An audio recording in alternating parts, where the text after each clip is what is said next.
In this tutorial we'll be looking at texturing the cone using a combination of Mudbox and Photoshop.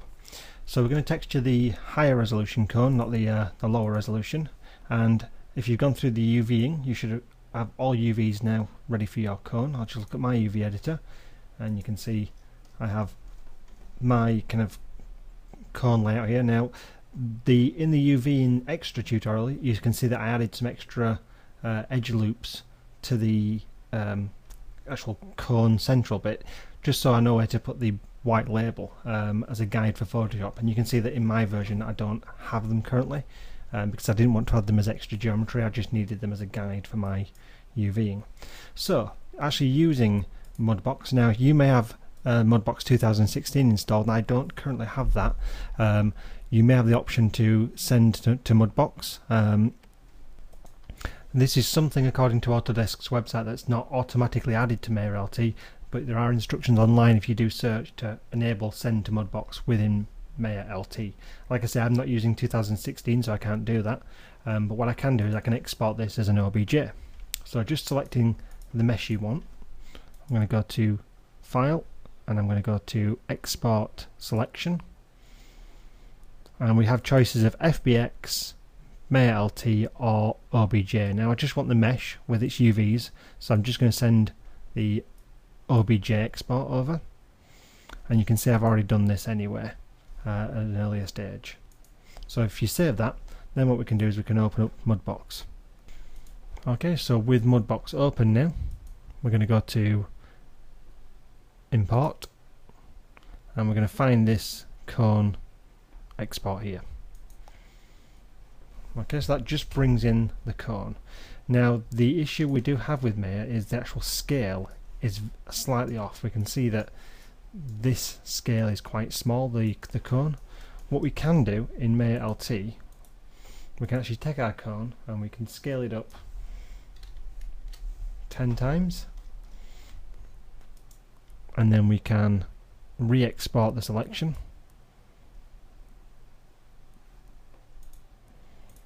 I'm just going to export this as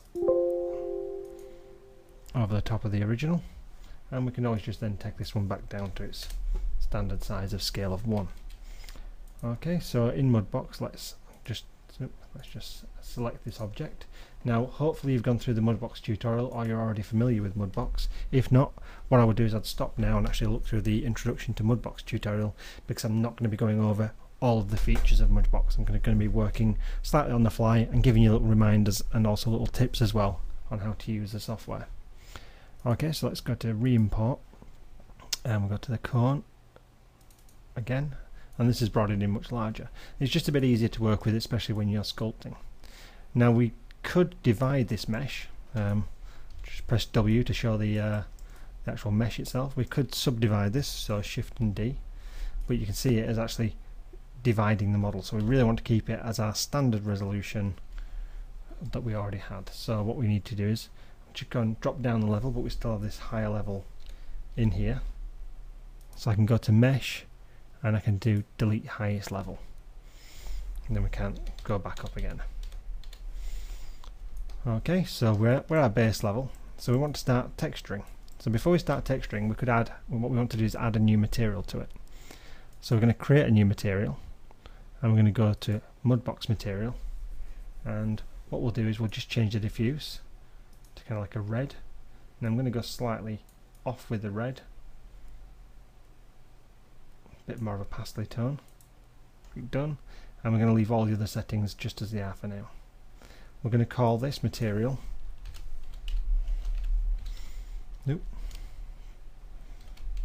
cone matte, and like I said, we're just going to leave everything else as normal. So right click on this, and I'm going to assign an existing material cone matte. You can see we automatically go to this kind of red material now, which is our standard cone material. The label we're going to make in Photoshop. We're just going to be detailing this surface really in Mudbox. So what I want to do is fact, what I'll do is actually go to this co-material and I'm going to make it slightly pinker. Okay, done. And then we're going to change a few of the other elements. So the specular is currently set to kind of a blue. I'm going to change that to a red, and we're just going to change it to a kind of a reddish white, and we'll just leave it kind of midway at the moment. The gloss, we're going to increase the gloss settings. Again, what we're trying to do is replicate what one of these cones looks like. Opacity we're going to leave just as it is. Reflection mask, we've got a reflection map in here, and a reflection strength is nothing at the moment, but we can actually crank this up. We only want the reflectivity to be quite low, so we'll try a reflectivity of 2 for now. It probably looks slightly more reflective in Mudbox than it would do as a kind of final texture. We don't have a current bump map in, so we're going to leave that one for now. And we also have Fresnel and refractive. So Fresnel will actually change how reflective the edges are. I don't know what it was set to by default.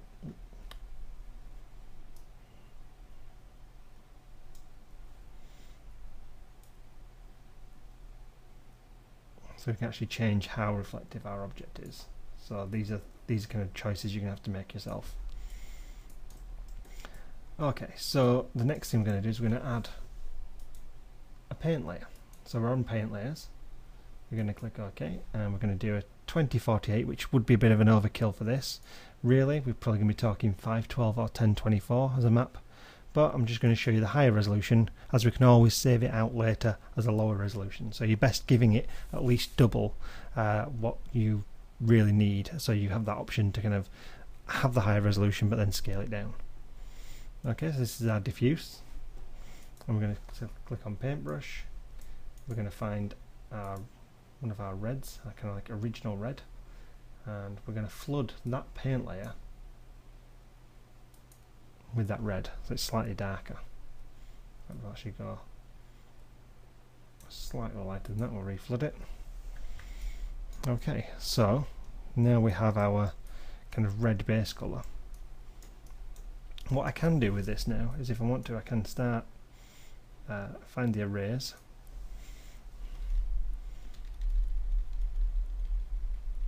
Again, what you should be doing, you should be using a mouse mat with this. A mouse mat. You should be using a pen tool with this, really. But essentially, what I'm going to be doing is creating small scratches across the front. Now, what I might want to do is add, not a stencil. I might want to add a stamp to this just to break it up slightly. But we can add scratches to the front of our cone and scuffs. Now, obviously, if you're using a graphics tablet, which I'm not right at this moment, but for later tutorials I will be, we can change the opacity manually. We can change how the stroke works, but we can just kind of come in and create little scuff marks. This isn't to create a finished texture. This is just to kind of show you the basic ropes of texturing.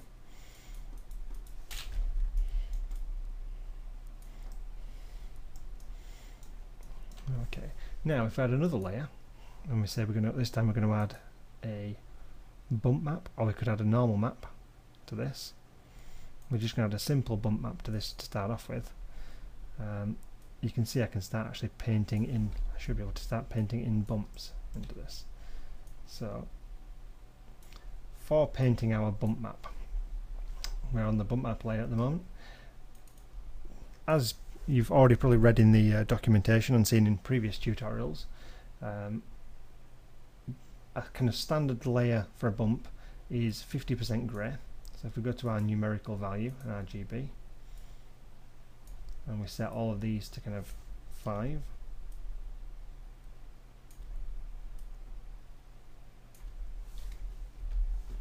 that is exactly dead in the middle. So when we paint on here, it shouldn't really have any effect.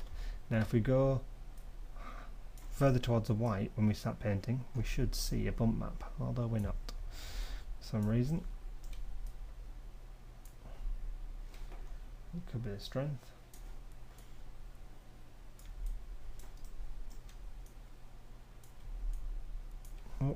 No, it's not the strength, it's because I'm in Paint Eraser. Okay, let's start that again. You can see we can now start actually painting in these kind of bumped areas. Okay, we want to turn the strength down.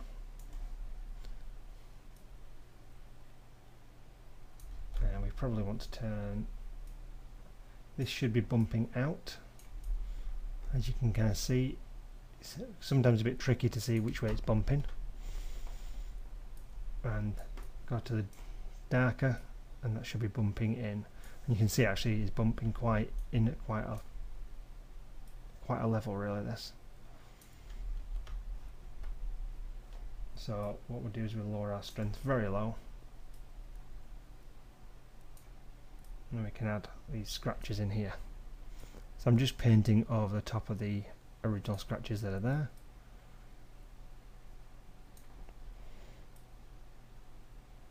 Again, if you're using a graphics tablet, you should find this a bit easier. And you have your M to control your strength.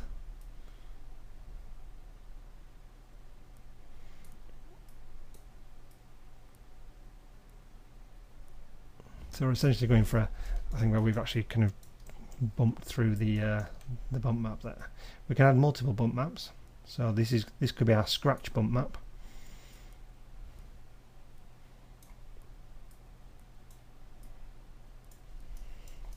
You can see we're adding some scratches there to our surface. What we really want to do though is break up this surface completely. So not just adding these scratches, and we want to add some sort of random level to our scratches, so we could actually start using some of these stamps to add scratches as well. So if I actually use the stamp tool in the here and randomize this, we'll get a bit more kind of varied strokes in our bump maps there, especially if we change the strength.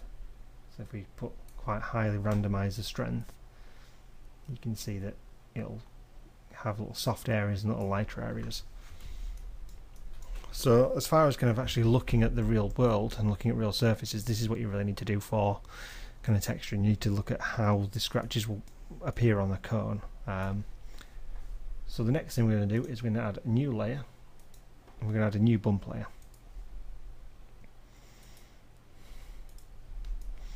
Okay, and what we're going to do for this is we actually make our brush a lot larger, and you can see we can actually draw on the surface and break up the surface.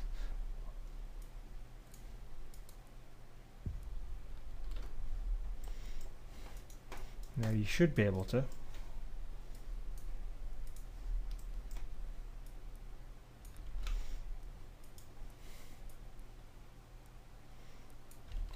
flood the surface as well, but I've not managed to get it working. All it's doing is breaking off those.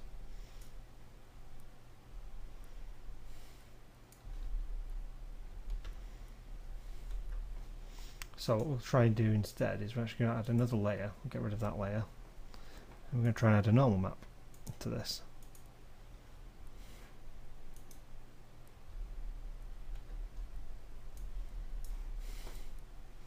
And again, it should have a similar effect, but it should actually be a little lighter. Well, that's not doing really what I want it to do. No, the normal map's not working for some reason. So what we'll do is we'll actually add another bump layer.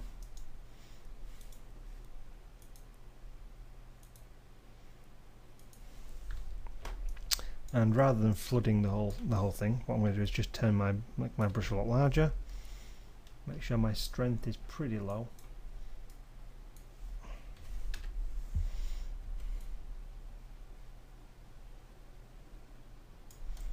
And kind of paint a rough surface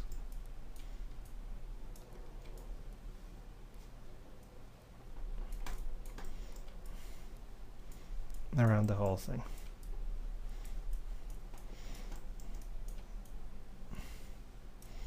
I can go quite extreme with this.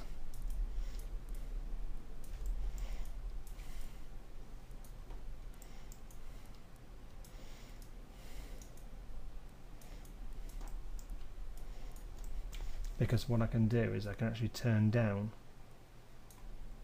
the effect of that bump and kind of control how much it roughs the surface up. So you can see, even just by adding a bit of texture to it, it's already looking slightly better.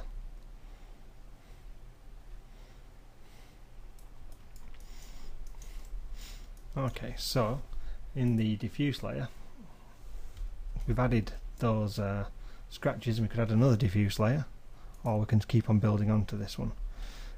So what I'm going to try first is I'm going to try a burn with a stamp. Make sure I'm on my diffuse layer.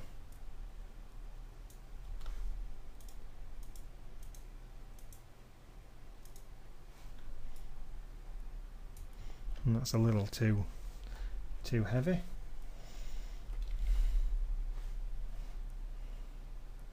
So what I'm going to do is instead I'm going to go to my brush again. I'm going to pick a colour. I'm going to go kind of like a more of a brownish.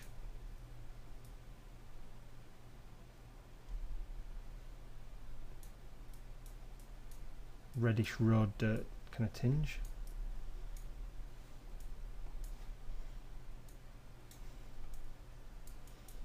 With a stamp I'm going to just kind of paint in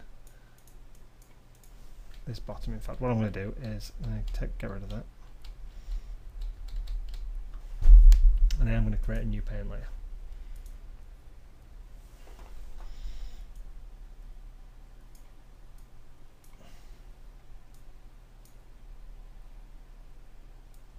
Randomise the scale a bit more, and randomise the rotation a bit more.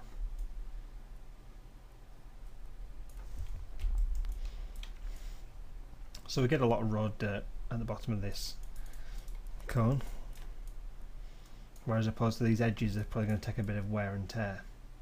So this is where we'd add our scratches.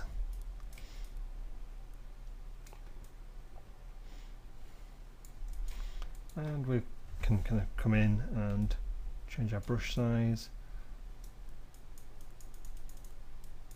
add bits of dirt. Again, much easier with a graphics tablet than it is with the mouse.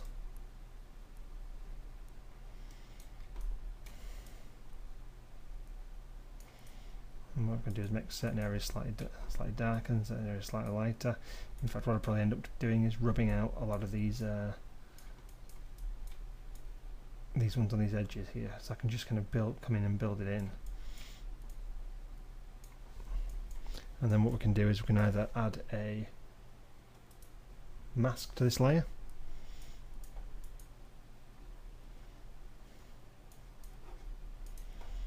where we can just paint out some of these with either, I won't do a pure black, but I'm just going to paint a few of these out.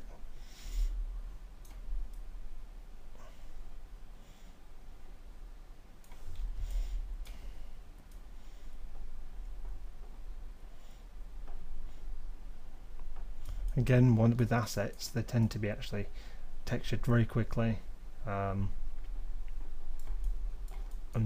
not tons and tons of time spent on them. You can see we've added the dirt to the bottom there. Not over keen on what's going on with this, but so we can just rub this a little bit of this out. We can also kind of come in and blur it a little bit, just increase the strength of our blur.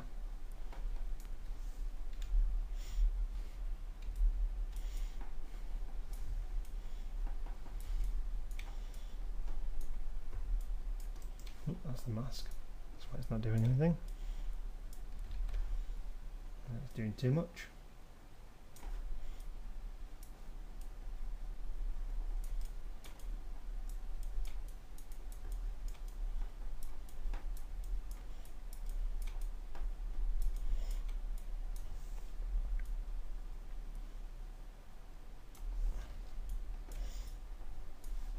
And again, we can come to our bump map, our original, I can actually blur some of these out to make them not quite as harsh.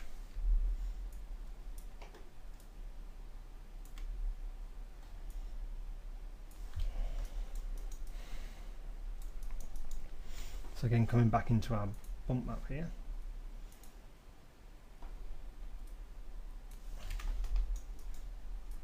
actually add a few more scratches to this. Let's just check our scale right down. That's a little too, the drop off's a little too wrong for that.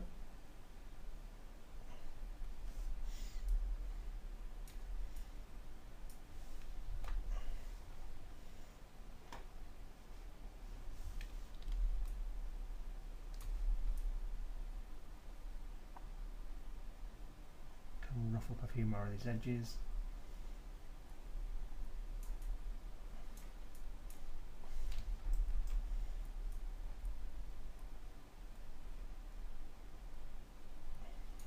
And then use the blur.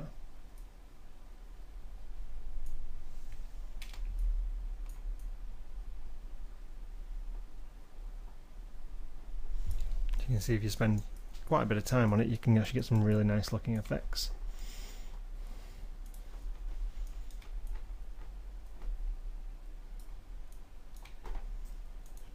Stamp.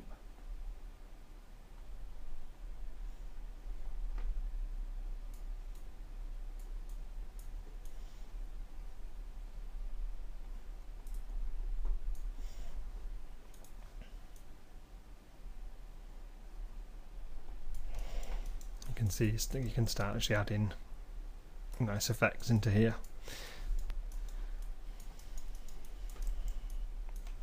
And going back to this original paint layer, which is our diffuse. Again, it should be really important, we should really be naming these. We can go back to erase,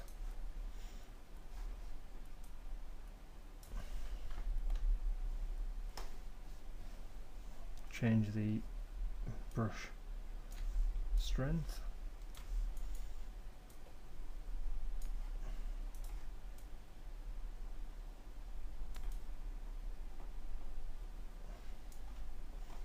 experiment with a few different brushes.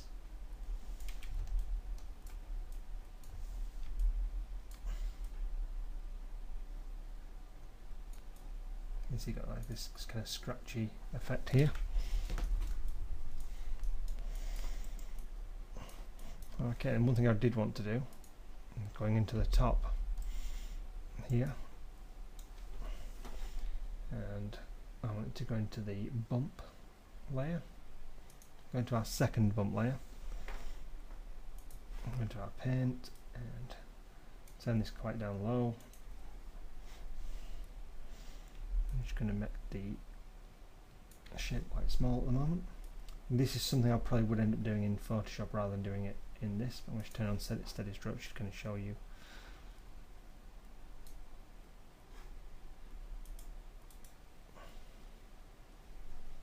Let's do it in our first one. Turn the strength up quite high.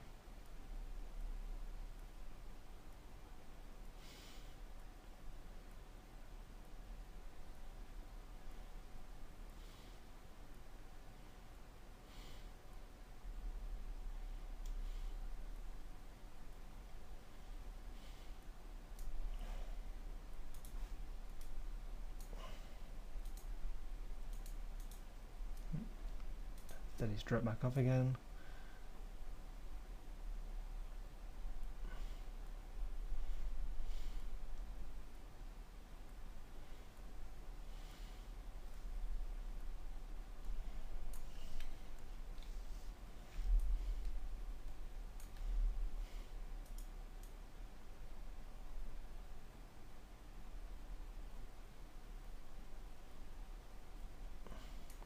Widen that up a bit. Now back to our original paint layer.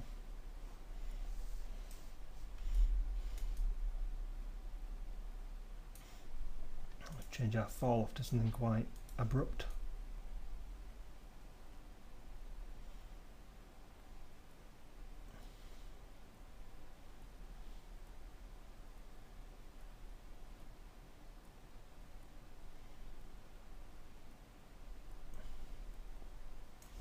Can I fill that in? Just to give the impression that it kind of goes in at that front bit. It's not going to be 100% accurate, but it's just to give you the impression essentially.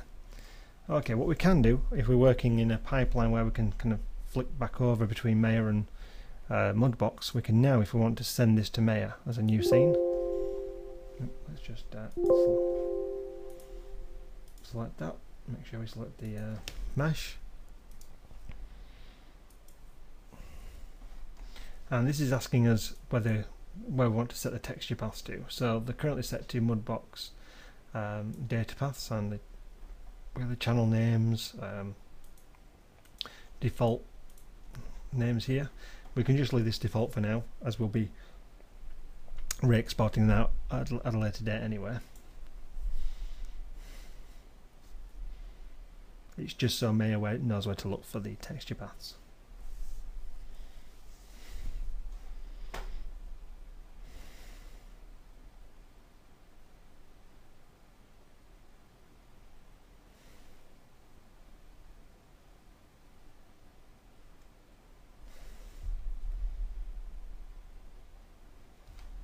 Just pause the video while it's bringing it in, and you can see it's brought it in quite a large scale, so we could actually change this to 0.1,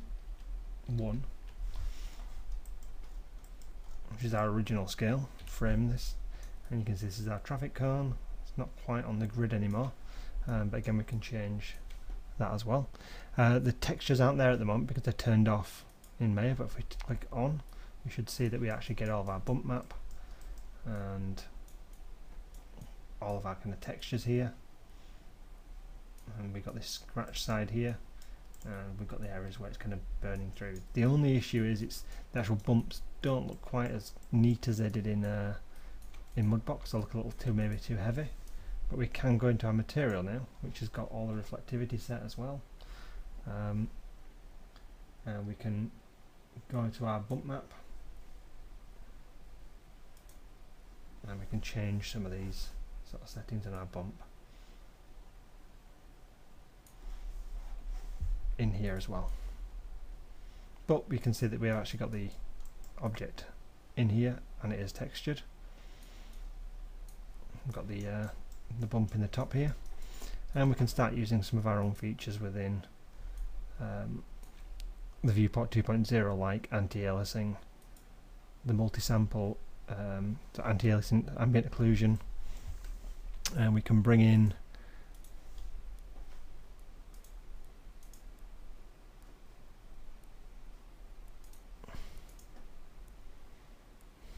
a plane.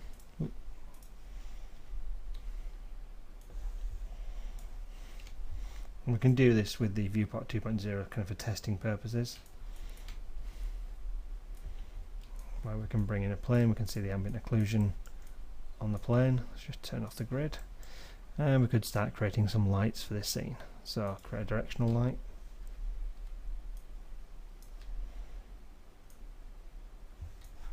and we turn on lights and shadows, and then we can actually see the shadow appearing.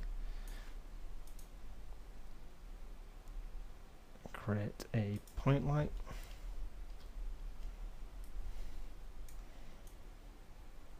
kind of gives some backcasting.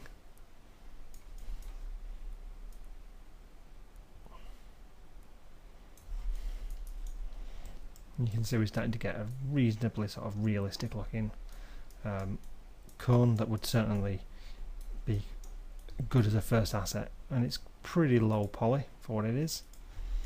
But it's a good way of testing it in Maya in the viewport 2.0, which is specifically designed for kind of that game look.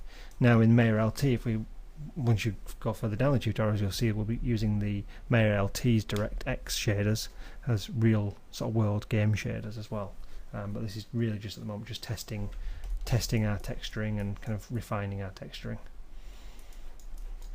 Okay, so let's just look at the path for these textures.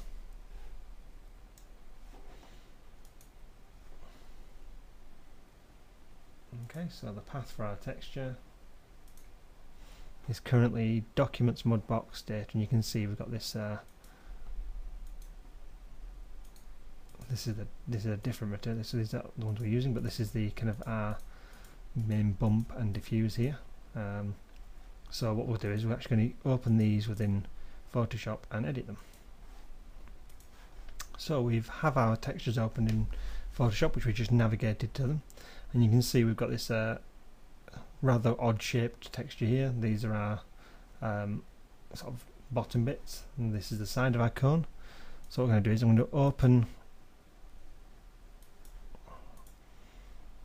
the cone UV that I saved out previously. I don't think that's the right one.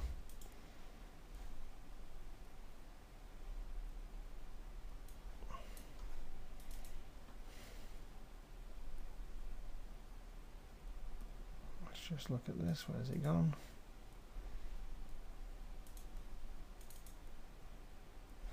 Okay, I'm just going to navigate and try and find my the second output I did for my cone UV.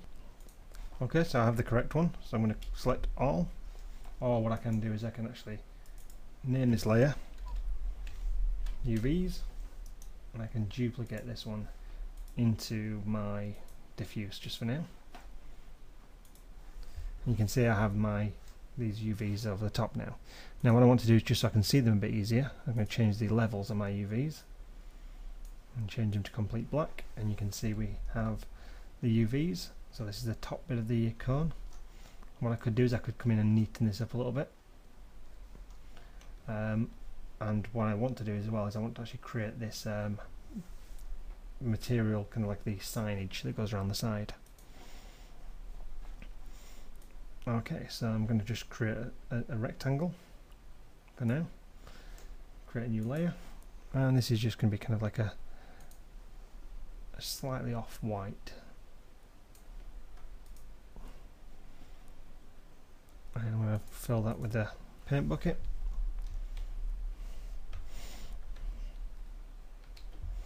And what I might do is I might also add, in fact I'm going to change that one again, so holding down Control over the top of my layer, you can see we get this little icon when we hold down Control. If you select that, it'll select all those edge pixels, and what I can do is I'm actually going to make this slightly darker. I'm going to fill it in slightly darker, and then what I'm going to do is I'm going to actually create a thin layer.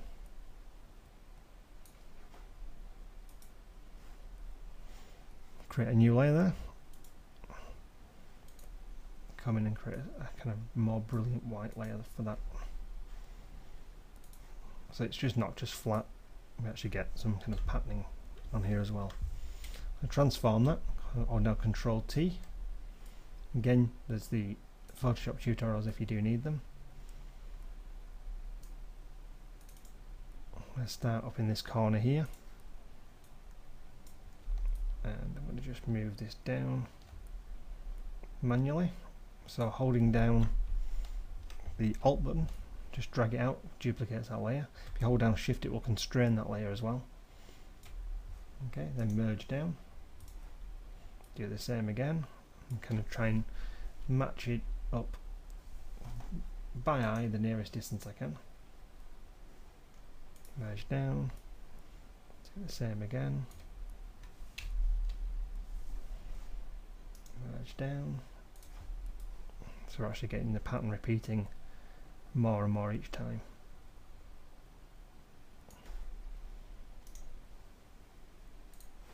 Merge down, and the final one's going to be this one. Merge down, and what we want to do as well is we want to duplicate that so that it kind of fits in line with the other one. What we'll do is we'll merge that one down as well, and marquee select the outside of this one again, go back to our stripes layer, go to select inverse and delete everything outside there. Okay, now we're going to duplicate that layer across, and I'm going to flip it horizontally. Nope.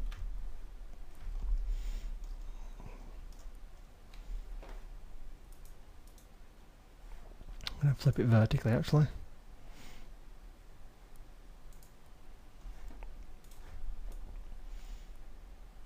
And you can see we're getting this kind of grid pattern going on.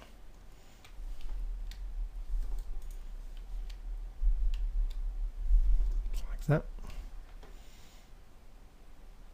And merge that one down as well. And then we'll just uniformly scale up. We can't actually scale this one.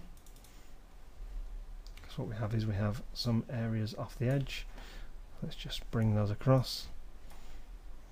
And delete those. Should have actually changed that in the setting previously.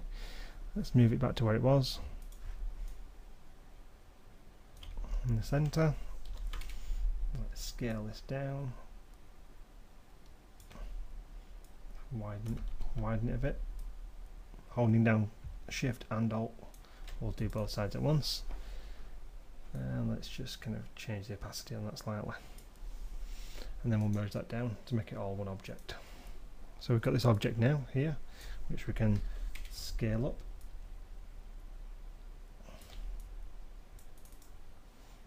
I'm going to change the opacity so I can see through it. And then what I'm going to do is I'm going to kind of transform again, and then click on this, which will go to our warp settings. I'm going to kind of warp and match this into our edge here. You might want to zoom in a bit closer for this.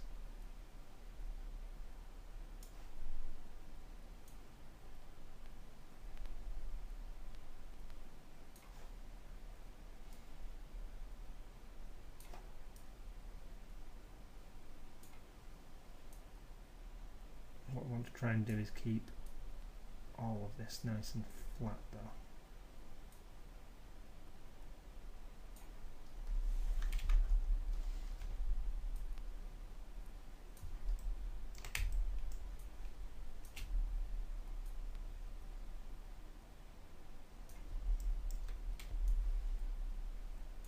And we really want those edges to match.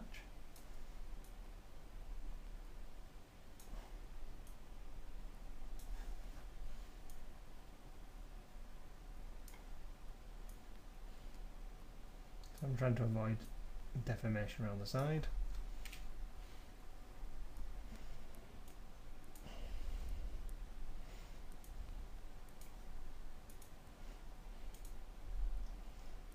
Apply. And what I'm also going to do for this, I'm going to duplicate this layer. And I'm going to put it into the bump map. You can see it's going into the same place in the bump map. And what I want to do is I want to actually turn down the opacity incredibly low for this, kind of to 0.7 maybe. Then I'll save this.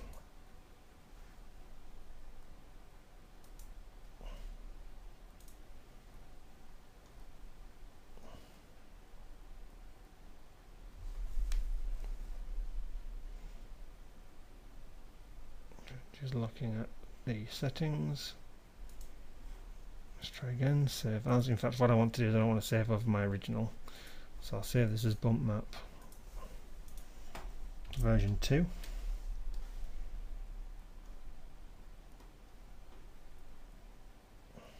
Discard layers. Just make sure we turn off the UV layer.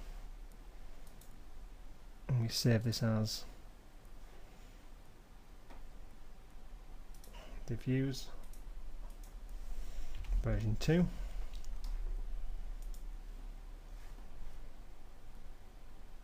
Discard layers just to keep the file sizes down small. Now I'm not going for 100% compression on file sizes at the moment. All I'm doing is just showing you the texturing method.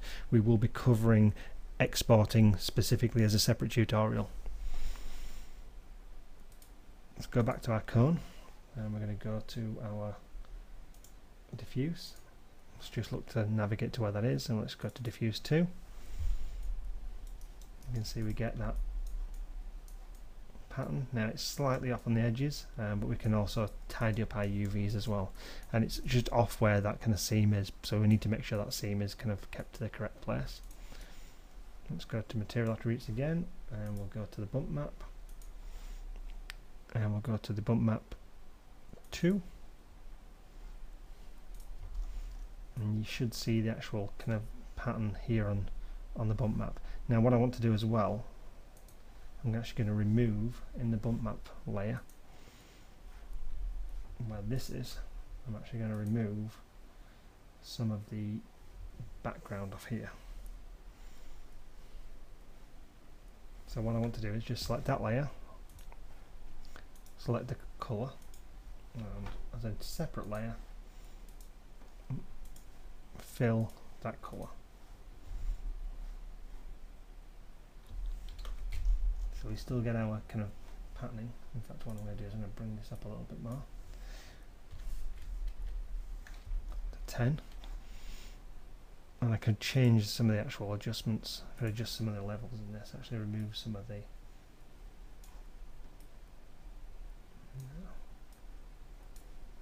no, that's fine. So if I save this,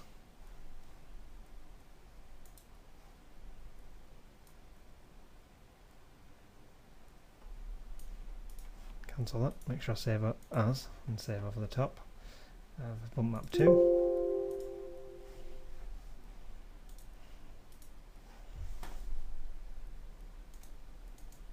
Go back to Maya, 0 attributes, and I'm going to reload that texture. And what it's done is it's got rid of kind of that rough appearance underneath. What I would do is I'd add my own later. And you can see we have this now all updated. And we are looking kind of like a traffic cone. We've actually got a little ridge here as well where that kind of material is.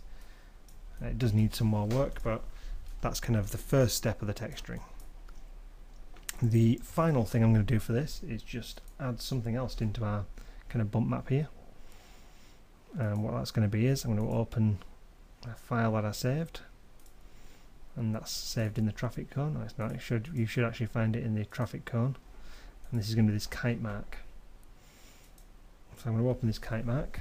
I'm going to use the Magic Wand tool, which you should be familiar with from the Photoshop tutorials.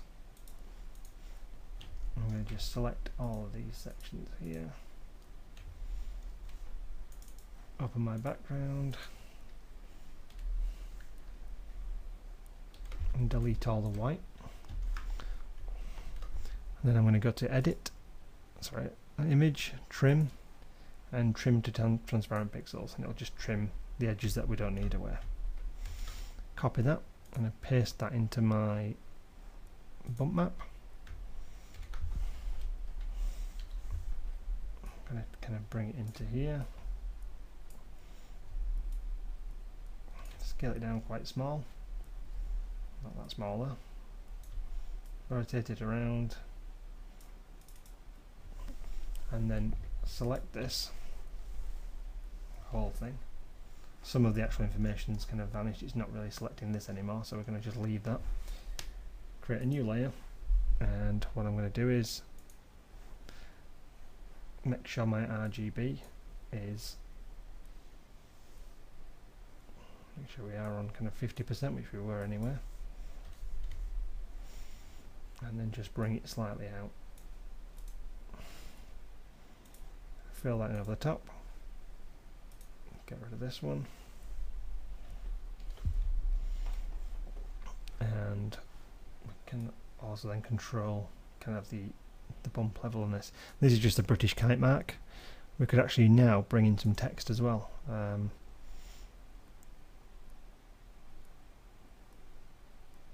Where we can create a pen tool and kind of create an arc across this. Then using our text tool, we can actually write in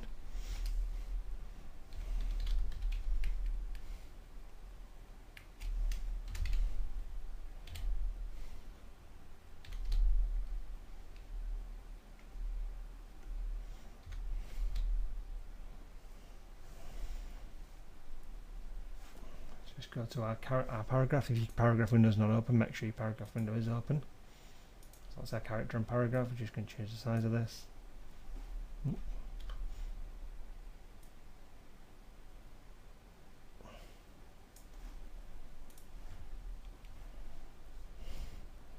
Let's go back to our text. I've added another layer there, I didn't want to do that.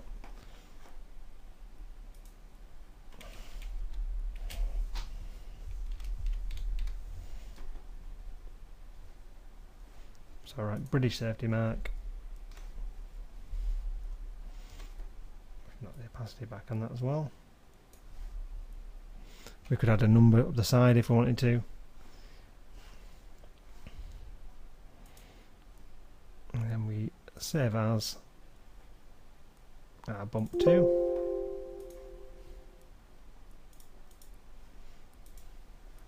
We may need to move this around a little bit. Just check and see where it's actually brought it into the software.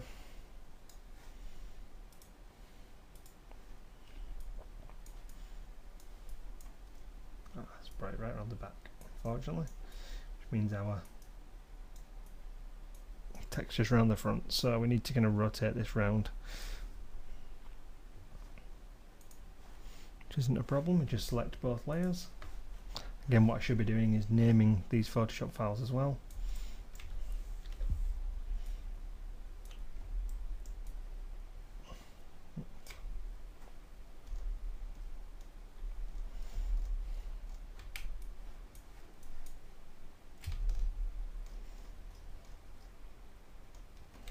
Try and get it in the right place the first time, it always helps.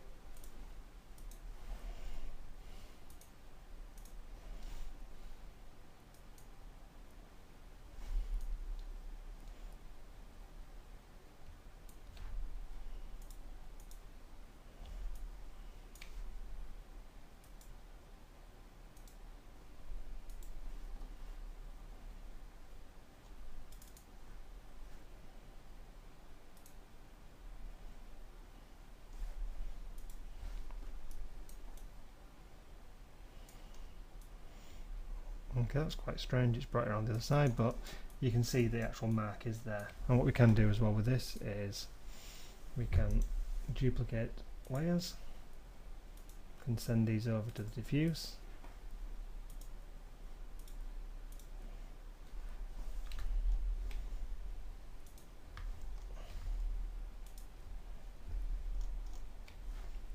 We can actually add these as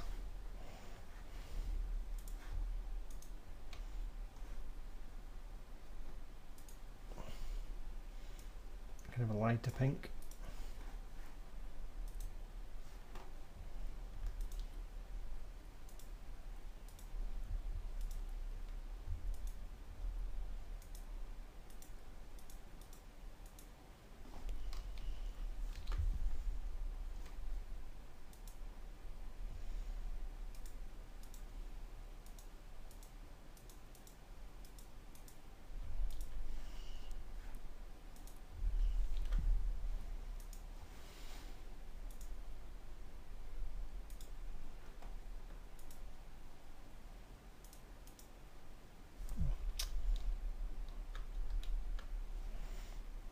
Needed to do was to add that over the top.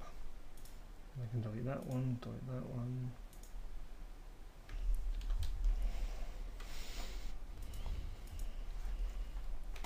In the original, what I'm going to do is I'll pick this darker colour,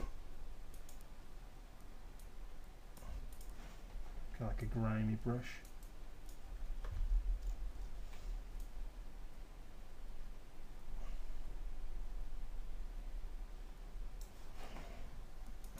A quick test now.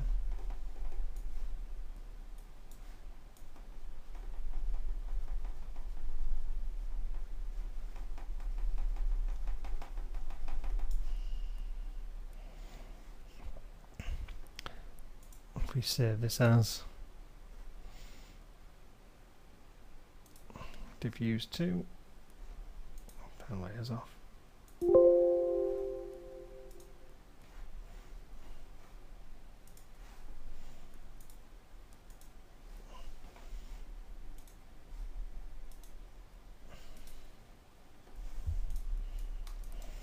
can see we've now added the kite mark.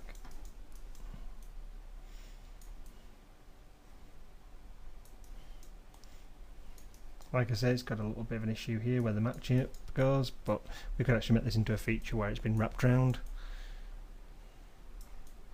And really I could do with moving this whole section.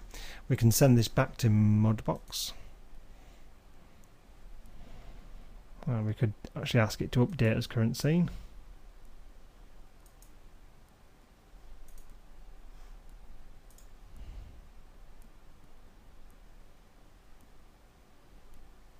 Or we can send it as a new scene, which might be better.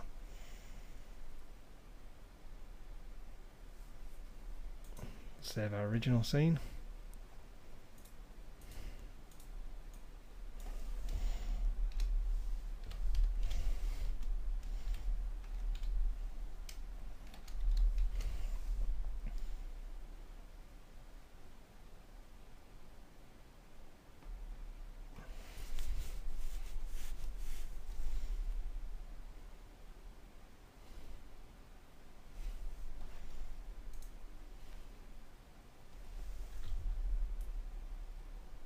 You can see we have updated actually, but quite a bit smaller, and we seem to be missing our bump map. There's our bump map with our object in there. So you can see how you can kind of keep going in and changing it, and what we can do is we can change how the specularity works on this as well, which we could do through Mayor as well. So that's our first introduction into sort of texturing our first cone asset. I'll see you in the next tutorial.